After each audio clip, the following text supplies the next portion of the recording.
I'm going to be previewing all the MacBook Pro. First of all, I'm recording this from iPad screen recorder, so I don't know if it's good. As you could see, it's kind of not that good. And let's get started.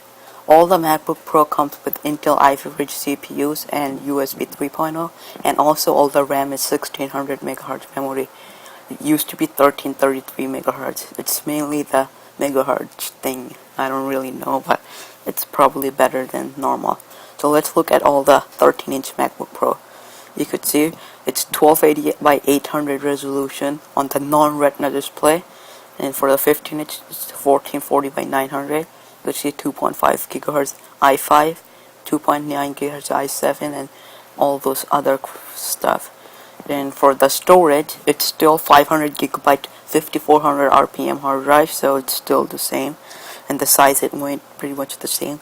And the graphics and video support it Intel HD 4000 graphics, and also NVIDIA GeForce GT 650M, which is also on MacBook Pro. And all the MacBook Pro comes with 720p HD camera.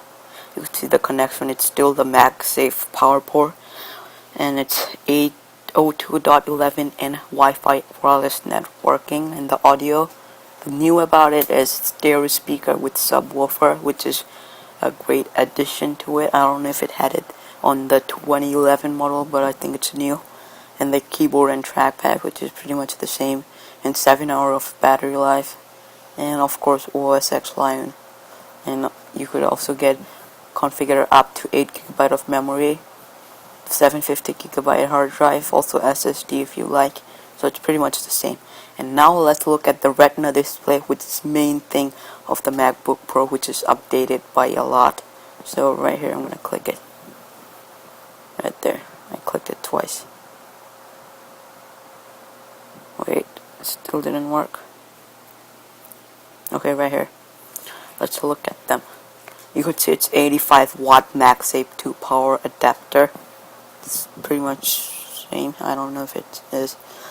It's Retina display, 15.4 inch, 2880 by 1800 resolution. That means it's 220 pixels per inch. It has i7 CPUs, and the base model is 8 GB 1600 MHz DDR3L onboard memory, which is the same as the non-Retina, and it's also configurable up to 16 GB. And all of the Retina display model has flash storage, which is SSD, 256 GB for the base and the 512 GB for the other one.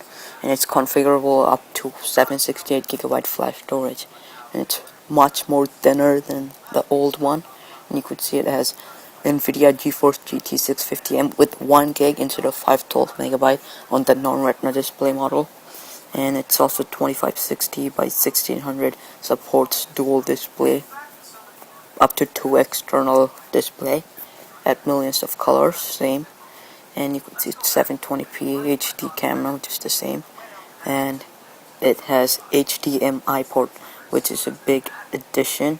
MagSafe 2 power port, to Thunderbolt port up to 10 gigabit per second, 2 USB 3 ports up to 5 gigabit per second, and then pretty much the same as the XC card slot. Apple Thunderbolt to Gigabit Ethernet adapter, which is sold separately. It's pretty much the same. It has 802.11n and Bluetooth 4.0, same pretty much. And it has stereo speaker, not the subwoofer thingy. Keyboard and trackpad, battery up to 7 hours, and 30 days standby time. Built-in 95 watt-hour lithium polymer battery. Pretty much all the voltage and stuff.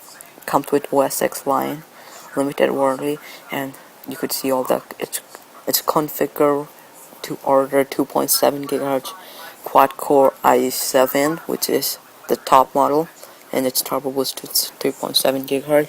Also 16 GB RAM, and also the highest storage you could get is 768 GB of flash storage. So that pretty much wraps up all the 2012 MacBook Pro. Right here you could see all the base model for all the model. You could see it comes with all those things.